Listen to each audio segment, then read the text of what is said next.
మిడి cover తో మీ మాతృత్వ కలలను సాకారం చేసుకోండి. ఇప్పుడు IOI పై 50%, IVF పై 20,000 తగ్గింపు మరియు పొందండి ఉచిత కన్సల్టేషన్ తో పాటు ఫ్రీ అల్ట్రాసౌండ్ స్కానింగ్.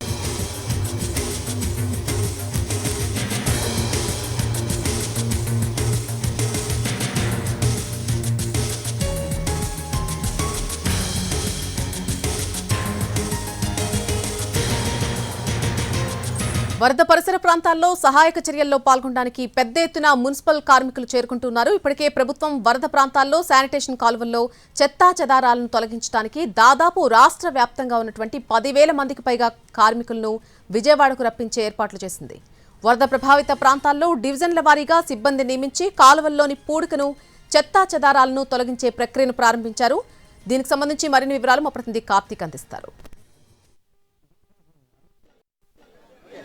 ప్రస్తుతం శానిటైజేషన్ ప్రక్రియ అనేది కూడా వరద బాధిత ప్రాంతాల్లో అత్యవసరంగా మారినటువంటి పరిస్థితి. ప్రస్తుతం అందుకోసం కూడా రాష్ట్ర వ్యాప్తంగా ఉన్నటువంటి 10,000 మందికి పైగా కూడా మున్సిపల్ కార్మికులందరినీ కూడా ప్రస్తుతం విజయవాడకు తీసుకొచ్చేటువంటి ప్రయత్నం అయితే రాష్ట్ర ప్రభుత్వం చేసింది. ఇప్పటికే కూడా ఆయా నియోజకవర్గాల నుంచి ఆయా మండలాల వారీగా ఉన్నటువంటి మున్సిపల్ కార్మికులందరూ కూడా ప్రస్తుతం ఏదైతే విజయవాడకు చేరుకున్నారో అలా చేరుకున్న వారందరినీ కూడా 100 మంది చొప్పున కూడా ఒక కాలనీకి ఒక వార్డుకు చొప్పున కూడా 50 మందిని అలాగా కూడా విభజించి అందరినీ కూడా వారి వారి పనులకు కూడా పంపిస్తున్నారు. ప్రస్తుతం మున్సిపల్ కార్మికులందరూ కూడా ఏ విధంగా వెళ్తున్నారో చూడొచ్చు. ఎందుకంటే వీరే ఇప్పుడు అత్యంత కీలకం. వీరు చేసేటువంటి పనుల్లో కారణంగానే ఏదైతే కాలువల్లో ఉన్నటువంటి పూడికి కావచ్చు వాటన్నిటినీ కూడా తొలగించిన తర్వాత పనులు పూర్తి స్థాయిలో ముందుకెళ్లేటువంటి అవకాశం ఉంటుంది. ప్రస్తుతం వీళ్ళందరూ కూడా పనులు చేయడానికి ఇప్పుడే చేరుకుంటూ ఉన్నారు. మనం వారితో కూడా మాట్లాడదాం. అంటే ఎక్కడికి ఎంతమంది వచ్చారు? 25 మంది వర్కర్స్ అండి. నడవల మున్సిపాలిటీ నుంచి వచ్చాం.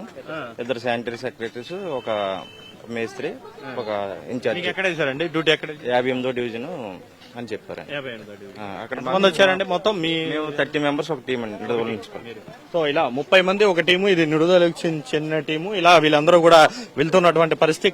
ఇక్కడ ఏదైతే సింగనగర్ లో ఉన్నటువంటి పరిస్థితిని వాటన్నిటిని కూడా శుభ్రం చేయడానికి కూడా ఉన్నటువంటి వరదలో ఉన్నటువంటి చెత్తా చెదారాలన్నింటినీ కూడా తొలగించడానికి వీళ్ళందరూ కూడా ఉన్నారు. ఎందుకంటే ముఖ్యంగా కాలువల్లో ఉన్నటువంటి చెత్తను తొలగించడమే వీళ్ళకి ప్రధానంగా ఉన్నటువంటి ప్రభుత్వాన్ని ముందున్నటువంటి పెద్ద టాస్క్. అదే కనుక జరిగితే మాత్రం పూర్తి స్థాయిలో ఇక్కడ ఉన్నటువంటి వాటర్ అంతా కూడా లోపలికి వెళ్లిపోయి నీరుగా సాఫీగా వెళ్లిపోయేటువంటి అవకాశాలు ఉంటాయి. అటు తర్వాత మిగిలిన పనులన్నీ కూడా చేసేటువంటి అవకాశం ఉంటుంది. కాబట్టి ఈ విధంగా ప్రభుత్వం అయితే చాలా ముందు జాగ్రత్త చర్యగా దాదాపు 10,000 మందిని రాష్ట్ర వ్యాప్తంగా ఉన్నటువంటి మున్సిపల్ సిబ్బంది కార్మికులందరినీ కూడా తీసుకుని రావడమే కాకుండా ఆయా డివిజన్లలో ఎక్కడైతే ముంపుకు గురైనటువంటి ప్రాంతాల్లో ఎక్కడైతే ఉన్నాయో వైఎస్ఆర్ కాలనీ కావచ్చు, ముందున్నటువంటి బాంబే కాలనీ కావచ్చు, ఆర్ఆర్ పేట కావచ్చు, ఎక్కడైతే ముంపు ప్రాంతాలు ఉన్నాయో ఆయా ప్రాంతాల్లో ఈ యొక్క మొత్తం ఏదైతే మొత్తంగాన్ని శుభ్రం చేయడానికి అందరినీ కూడా కార్మికులందరినీ కూడా తీసుకురావడం కూడా జరిగింది. అలా దాదాపు రాష్ట్ర వ్యాప్తంగా ఉన్నటువంటి 10,000 మందికి పైగా కూడా